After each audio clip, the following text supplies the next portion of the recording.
guys, நான் இப்போ உங்க எல்லாருக்கும் ஒரு பயங்கரமான ஒரு ஹாரர் ஸ்டோரி சொல்ல போறேன். ஹாரர் ஸ்டோரி எண்ட்ல உங்களுக்கு ஒரு மாரல் வேல்யூ கூட கிடைக்கும். சரி, இப்போ நம்ம கதைக்குள்ள போவோமா? சோ ஃப்ரெண்ட்ஸ், நம்மளோட கதையோட பேரு மனித முகம் கொண்ட குருவி, அதாவது The Sparrow Face. சரி வாங்க, நான் இப்போ உங்க எல்லாருக்கும் இந்த கதையை சொல்லுறேன். 3 ஸ்கூல் படிக்கிற பொண்ணுங்க நைட்டு 7 மணிக்கு பஸ் ஸ்டாண்ட்ல பஸ்ஸுக்காக வெயிட் பண்ணிட்டு இருக்காங்க. அதுல ஒரு பொண்ணு ஒரு பயங்கரமான கதையை சஜஸ்ட் பண்றா. மிச்சம் 2 பேரும் ஆர்வமா அது என்ன பாப்பின்னு கேட்க, இது ஒரு உண்மை சம்பவம். அந்த காலத்துல மக்கள் எல்லாரும் நைட்டான வெளியில போக ரொம்ப பயப்படுவாங்க. அது எதுக்குன்னா 8 அடி உயரம் கொண்ட மனித மூஞ்ச வச்ச ஒரு பெரிய குருவி எல்லா ராத்திரியும் ஒருத்தரோட வீட்டுக்கு போய் அவங்க போனை எடுத்து அவங்களோட ஃபேஸை பல ஆங்கிள் போட்டோ எடுக்குமா. அது எதுக்குன்னா அப்பதான் அவங்க ஃபேஸை எப்படி இதுக்கு எடுத்து மாற்றணும்னு சொல்லி அது பார்க்குமா.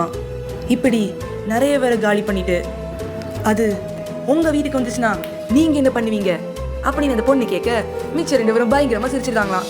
ஏன்னா மனித மூஞ்சி வச்ச குருவியா அதுவும் போட்டோ எடுக்குமா. அந்த காலத்துல போன் இல்லாம எதப்பாச்சு போட்டோ எடுத்துச்சுன்னு அந்த 2 பொண்ணுங்களை சொல்லி சிரிக்க, இவளும் இல்லப்பா நம்புங்க உண்மையில நடந்த சம்பவம்னு ஆர்கியூ பண்ணலாம். ஆனாலும் அவங்க 2 பேருமே அவளை நம்பல. அப்புறம் பஸ் வந்தோடனே அவங்க பஸ்ல ஏறமுச்சுல, அதுல ஒரு பொண்ணு அவளுக்கு ஆப்போசிட் பஸ் ஸ்டாண்ட்ல யாரோ அவளை முறைச்சு பார்த்த மாதிரி ஃபீல் பண்ணா. அந்த பொண்ணும் பார்த்தது பிரம்மையோ நினைச்சிட்டு வீட்டுக்கு போயிட்டாலாம். ஆனா மறுநாள் காலையில அவ எந்திரிச்சு வந்து பார்த்தா அவங்க வீட்டு ஹால் ஃபுல்லா பறவை கால் தடங்கள். இதை அவ பயந்து போய் அவங்க அம்மா கிட்ட சொல்ல, அவங்க அம்மா தெரியாம முடிக்க, அவங்க அப்பாவும் இது நீதான் பண்ணிருப்பேன்னு சொல்லி அந்த பொண்ணை திட்ட, நான் பண்ணலன்னு சொல்லி அவ ஆர்கியூ பண்ண. அப்படியே அவ ஸ்கூலுக்கு வரா. நடந்த விஷயத்த மீதி 2 பொண்ணு கிட்ட சொன்னா, அதுல ஒரு பொண்ணு, நீ போய் சொல்லாதப்பா, இவளோ இது உண்மைதான், நான் என் வீட்டுல இது நடந்தது உங்ககிட்ட சொல்லுறேன்னு அவ சொல்ல. கதை சொன்ன பொண்ணும், ஹே போர் அடிச்சதுனால நான் ஒரு கதை சொன்னேன்ப்பா, அதை பெருசா எடுத்து சொல்லாதுன்னு சொல்ல 3 பேருமே பயந்துருந்தாங்க. அவ ஃப்ரெண்ட்ஸ் அவளை நம்பல. நைட்டு தூங்கும் போது அவளுக்கு அவ பால்கனி கதவை தட்டுற சொல்லிக்கிட்டு யாருன்னு திரும்பி பார்த்தா ஒரு மனித மூஞ்ச வச்ச ஒரு குருவி. அவ அப்படியே வயித்துல மயக்கம் போட்டு விழுந்துருதா. மறுநாள் காலையில் அவ வெளில எந்திரிச்சு பார்க்கும்போது நான் மறுபடியும் கனவுதான் கண்டேன்னு நினைச்சு பக்கத்துல இருந்து அவ போன் எடுத்து பார்த்தா அவ போனுக்கு கேமரா ஆன்ல இருக்கு. இதை பார்த்துட்டு அவ உடனே பயந்து கேலரியில போய் பார்த்தா அவ ஃபேஸ யாரோ நைட்டு வகை வகையா போட்டோ எடுத்து வச்சிருக்காங்க. அதை பார்த்தோன்னே அவ கை கால நடுங்க ஆரம்பிக்குது. அவ மெசேஜ் எடுத்து பார்க்கும்போது இந்த போட்டோஸ் எல்லாத்தையும் ஏதோ ஒரு நம்பருக்கு யாரோ ஒரு ஆள் சென்ட் பண்ணிருக்காங்க. அந்த நம்பரை உடனே அவ போன் கால்ல போட்டு பார்த்தா ஆப்போசிட்ல இருந்து குருவிகள் சத்தம் போடுது. ஆனா இந்த விஷயத்த அவங்க அம்மா அப்பா கிட்ட அவ சொல்றாங்க. அவ ஃப்ரெண்ட்ஸ் கிட்ட போய் சொல்றான். அவ ஃப்ரெண்ட்ஸும் பயங்கரமா பயந்துருந்தாங்க. அதுல அது கதை சொன்ன பொண்ணு, நான் இதை யோசிச்சு பார்க்கவே இல்லப்பா, எப்படி இப்படி நடக்குதுன்னு அவளுக்கும் ஒன்றும் புரியல. இவளோ, நீ தானே அந்த கதையை சொன்ன, உனக்கு இதுக்கு கண்டிப்பா சொல்யூஷன் தெரியும், சொல்லு என்ன பண்ணணும், எதுக்காக அந்த பறவை என்ன துரத்துது, என்ன இதுல இருந்து காப்பாத்து அப்படின்னு அவ கதறி கேட்க, இவளோ, நான் ஒரு டூருக்கு போனேன், அங்க நான் ஒரு ஆளை மீட் பண்ணேன், அவங்க அன்னைக்கு நைட்டு கேம்ப்ல சொன்ன கதை தான் இது, அன்னைக்கு உங்களை பயமுடுத்துறதுக்காக தான் அது உண்மைன்னு சொல்லி தவிர மற்றபடி இதை பத்தி எனக்கு எதுவுமே தெரியாது அப்படின்னு அவ எவ்வளவு சொல்லியும் இந்த பொண்ணு ஆர்கியூ பண்ணிட்டே இருக்கா, என்ன இதுல இருந்து வெளியில கொண்டு வானு. அப்போ அவ ஒரு விஷயத்தை யோசிச்சு சொல்றா.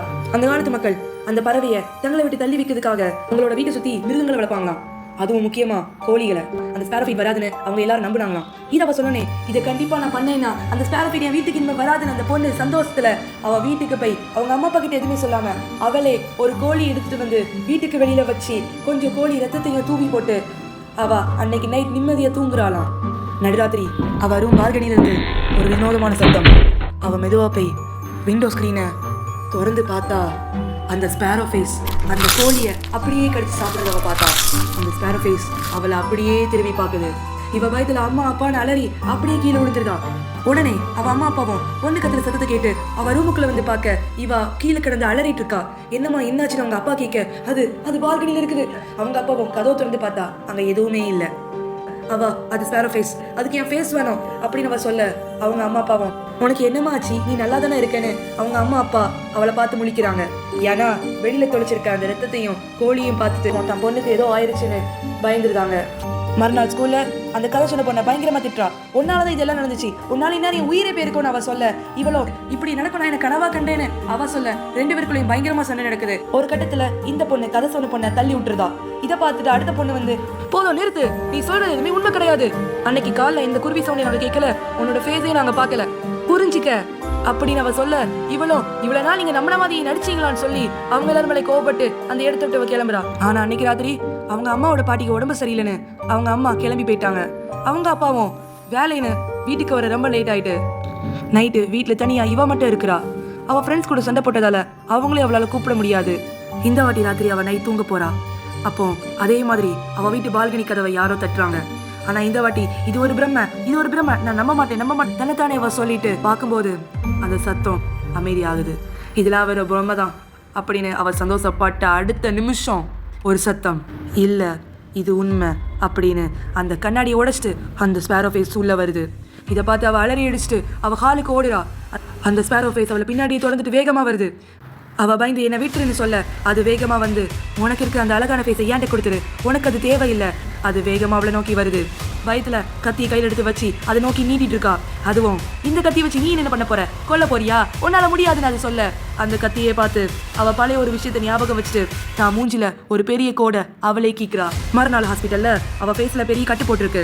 அவளோட 2 ஃப்ரெண்ட்ஸ் அவளை வந்து மீட் பண்ணுறாங்க. அவங்க வந்து உனக்கு ஏன் இது ஆச்சுன்னு கேட்டா அவளும் அது ஒன்றும் இல்லைப்பா, கத்தியை ஹேண்டில் பண்ண தெரியாமல் ஹேண்டில் பண்ணிட்டேன், அதனால தான் ஃபேஸில் கட் வாங்கிட்டேன்னு சொல்லி அவள் நார்மலாக அந்த கதையை முடிச்சிருந்தா. இருந்தாலும் அந்த கதை சொன்ன பொண்ணு அதுவா அப்படின்னு கேட்க அவளோட ஃபேஸும் மாறி ஆமாம் அது நைட்டு ரூமுக்கு வந்துச்சு, அது என்னை தாக்க வந்துச்சு, ஆனாலும் நான் அதுக்கிட்ட இருந்து தப்பிச்சிட்டேன், அது இனிமேல் என்னை தேடி வராது, அவ்வளோதான், என்னது என்ன தேடி வரவே வராது அப்படின்னு அவள் சொல்ல இவளும் நீ எப்படி இது உறுதியாக சொல்கிற, அது எப்படி உன்னை தேடி வராமல் இருக்கும்னு கேட்க நீ சொன்ன மாதிரி அந்த ஸ்பேரோ ஃபேஸ்க்கு அழகான ஃபேஸ் மட்டும்தான் வேணும், ஆனால் என்னோடய ஃபேஸில் இப்போ கீரல் இருக்குது, இனிமே அதுக்கு நான் தேவைப்பட மாட்டேன், அது இனிமேல் என்னை தேடி வராதுன்னு அவள் சந்தோஷமாக சொன்ன அடுத்த நிமிஷமே அவள் ஃப்ரெண்டோட ஃபேஸ் மாற ஆரம்பிக்கி. உடனே அவள் ஃப்ரெண்டு ஒரு பெரிய ஸ்பேரோ ஃபேஸாக மாறி ஹாஸ்பிட்டலை விட்டு பறந்து போகிறா. The end. ஸோ காய்ஸ், கதை எப்படி இருந்து இன்ட்ரெஸ்டிங்காக இருந்தால் மாரல் ஆஃப் த ஸ்டோரி, என்றைக்கும் யாரையும் நம்பி உங்கள் விஷயத்தை ஷேர் பண்ணாதீங்க, அவங்க சொல்கிறத நம்பாதீங்க. ஏன்னா அவங்க சொல்கிறது உண்மையாக இருந்துச்சுன்னா மேபி அதை பண்ணுறது அவங்களா கூட இருக்கலாம், like this sparrow face. So guys, thank you for listening to my horror story. இது அவ்வளோ பயங்கரமாக நீங்கள் சொல்கிறதுலாம் எனக்கு கேட்குது, but still thank you so much for listening.